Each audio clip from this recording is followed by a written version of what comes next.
देश के सबसे बड़े और hit reality show big boss OTT का आगाज हो चुका है। दर्शक शो में एंटरटेनमेंट का डोज देखने के लिए तैयार हैं। शो में कई मेल कंटेस्टेंट की एंट्री हुई है, तो वहीं कई रियलिटी शोज में अपनी दमदार इमेज दिखाने के बाद प्रतीक सहजपाल भी बिग बॉस ओटीटी में शामिल हुए हैं। प्रतीक सहजपाल ने आते ही शो में दूसरे कंटेस्टेंट को चैलेंज करना शुरू कर दिया है। प्रतीक ने गैलरी में बैठे बाकी कंटेस्टेंट से कहा कि जितना मैंने बिग बॉस को चाहा है उतना किसी ने नहीं चाहा होगा।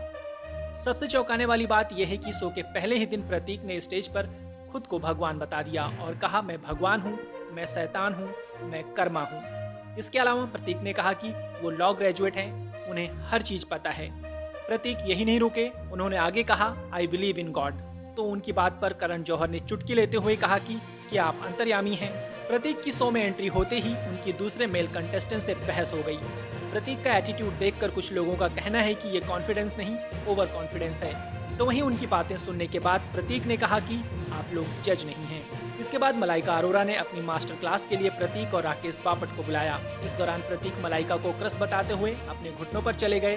प्रतीक ने मलाइका की जमकर तारीफ की, जिस पर करण ने भी कमेंट किया कि ऐसा पहली बार सुना है। इस दौरान प्रतीक मलाइका के साथ जमकर फ्लर्ट करते नजर आए। इससे साफ जाहिर हो रहा है कि प्रतीक शो में फीमेल कंटेस्टेंट के साथ फ्लर्ट करते देखे जा सकते हैं। मलाइका संग फ्लर्ट करने में प्रतीक ने करण जौहर की बेइज्जती भी कर दी। मलाइका के लिए बिग क्रश की बात मानने के साथ ही उन्होंने बताया कि मुझे करण जौहर पर लो क्रश है। इसके बाद समिता शेट्टी से भी उनकी भिड़ंत तब हुई जब उन्होंने समिता की तारीफ का उल्टा मतलब निकाला। समिता ने तारीफ में प्रतीक को कोरियन लुक वाला स्मार्ट लड़का बताया, लेकिन वो इसे कुछ और ही समझ बैठे। वैसे प्रतीक बिग बॉस की एक्स कंटेस्टेंट पवित्रा पुनिया को डेट कर चुके हैं। प्रतीक एमटीवी के hit reality show love school और एस ऑफ स्पेस में भी अपना दबंग एटीट्यूड दिखा चुके हैं।